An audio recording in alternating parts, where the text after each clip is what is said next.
Hello and welcome back to my channel. I will keep this intro very brief because it's quite early and I'm very busy today. As you can probably tell by the title, let's test out the Maybelline Dream Satin Liquid Foundation. If you would like to know what this foundation looks like on my oily, acne prone skin, if you would like to know my thoughts on it and how it wears, just keep on watching.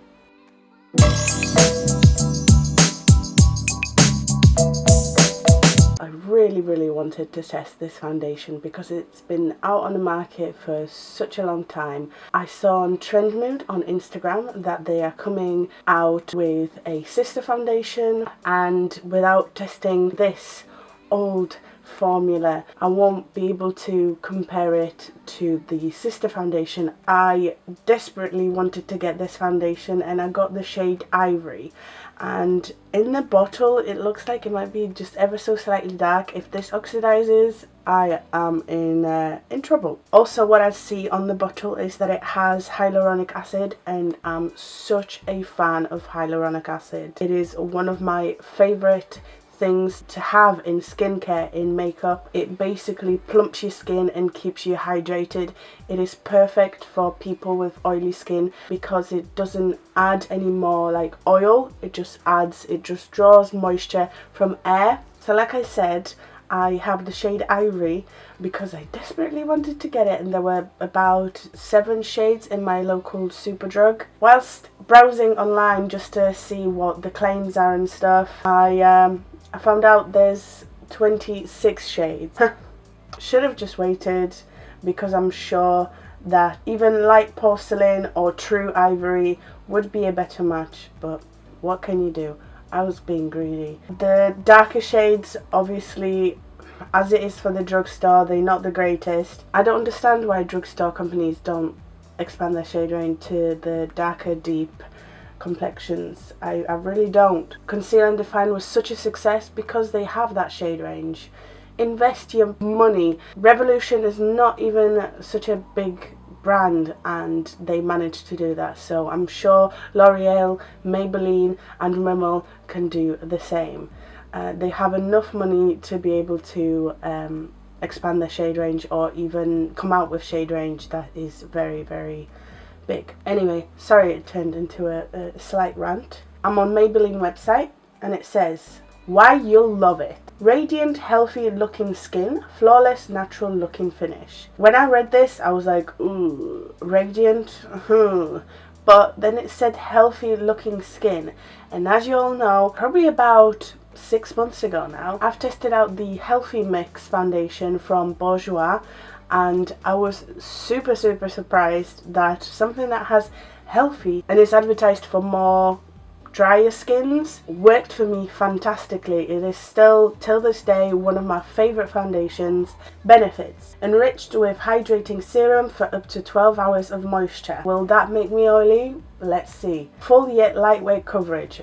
We'll see about that. I really highly doubt it'll be a full coverage foundation straight away. Probably is a medium to buildable. Oil free, and it won't clog your pores, which is exactly what I wanted, and I think that's why it's going to be a good foundation for a person with oily skin, because it doesn't have oil and it won't clog pores.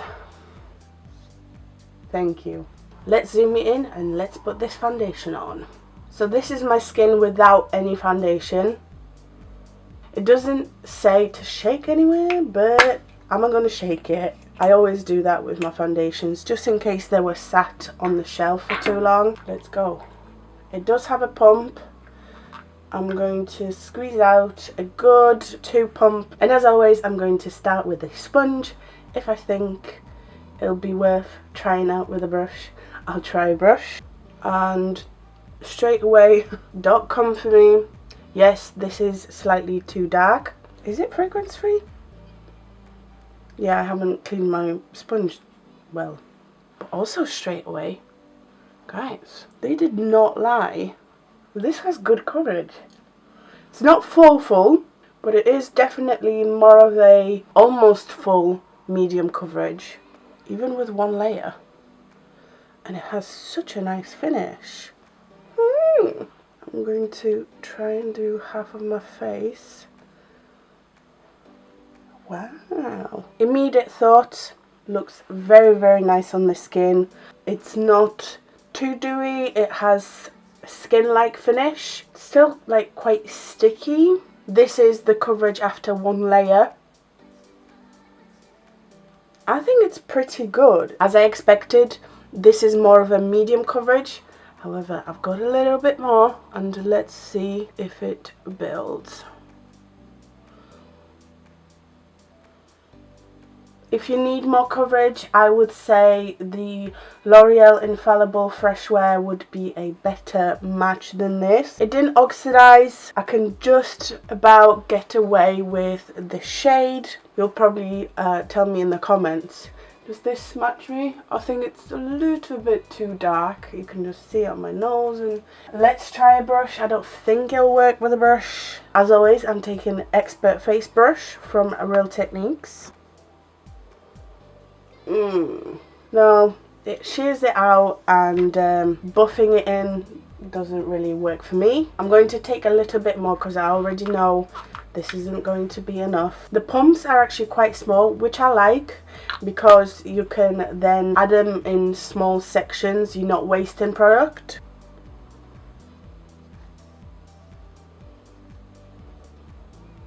So initially when you put it on, it's very, very shiny. This has been sat on my skin for a couple of minutes, and as you can see, it is not glowy, dewy.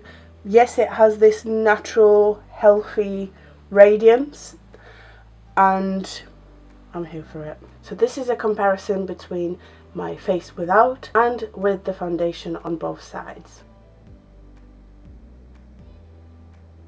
Let's see if this formula works well with cream contour and my concealer. I'm taking matte base concealer from Revolution as my contour.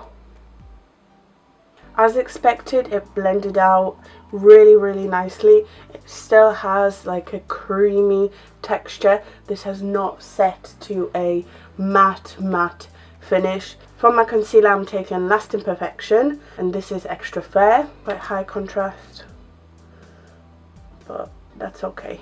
I really need to get a new shade in the L'Oreal Infallible Modern Concealer because I really, really like it, but mine is way too light for me. The concealer worked fine. There was no difference in application.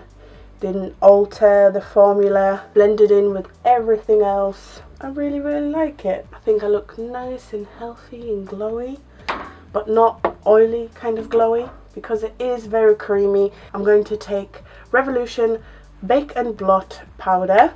This one is in translucent. I'm taking a big fluffy brush, dipping it in, and I'm going to tap a little bit of powder. Really like a veil of powder. Okay, I need to finish the rest of my makeup, get on with the day, because like I said, it's very, very busy. So let's do that, and I will see you in a little bit. Okay, so I actually finished my makeup and realised I forgot to tell you what time I finished putting my foundation on. I finished my makeup about 10-15 minutes ago, and it's 10:15, so let's just start the wear test at 9:30, and this is what my skin looks like pretty much immediately after I put it on.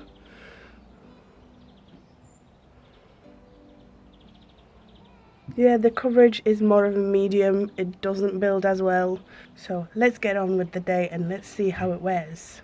2 hours in, and my face looks super, super nice. I can see a slight dewiness to my skin after the 2 hours.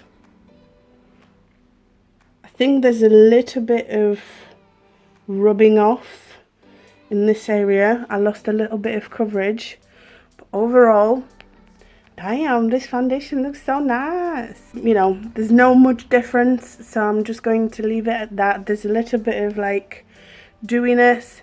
I'm off to buy some groceries and I'll be right back. So far, my skin looks so pretty.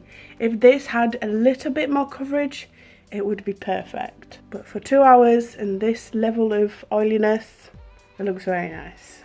So I've been extremely bad with the check-ins today. It has been 6 hours since I've put this foundation on. However, I do have some thoughts. The foundation did not survive my sweat a little bit whilst going grocery shopping and doing household chores. Obviously, this area has rubbed off and it has carried on rubbing off. As you can see, I am very, very shiny. However, this area of my face, like the middle of my face, especially right here, I really love it. It's smooth, it has filled my pores. Hold on. It looks so smooth, it looks super, super nice. And despite that oil, I really, really like how this looks. You'll know me enough by now, I think, most of you anyway, that I don't mind blotting throughout the day. This is the transfer, so obviously there's a little bit of foundation on there, but it's still on and it looks super nice. It looks like skin, it's not too heavy looking, and like I said, this area of my face, like the middle of my face where I don't have as many imperfections, beautiful. Let's carry on and let's see how well it wears. 8 hours in and this is my face, shiny once again. The foundation is still on, however I did blow my nose, and because it's starting to be moldable because of the oils, I did end up kind of rubbing the foundation around my nose. Coverage situation is not ideal. 8 hours in and it doesn't look too great. I will carry this on, however not the most long-lasting foundation I've had or have in my collection. Maybe it would be really, really good if I mixed it in with a matte long-wearing foundation. Maybe it would last a little bit longer, maybe it would have a better coverage, but for now, yeah, it doesn't look that great. But let's keep going. Hour number 10 of this wear test, and I think it might be my final one because I'm getting oily AF. I really like this foundation for this natural look that it gives. However, the coverage, if it was just ever so slightly better, I would be so happy. But it isn't. It is a medium coverage and it loses its capabilities throughout the day. I just had a proper look in the mirror, and I do have the foundation in my T-zone, which is very surprising because that's where I usually blot. However, it does, you know, rub off onto my top, so that's why I don't have coverage on my jaw, and it did rub off. It didn't survive sweat, although I would recommend it if you do have, for combo skin, this would be brilliant. It didn't crease, it didn't collect in my lines, in my forehead lines, in my smile lines right here. It feels very nice. It does last on the skin very long, but my oily skin doesn't make it very long lasting. I hope you have enjoyed this video. I hope you enjoyed this wear test. Thank you for watching.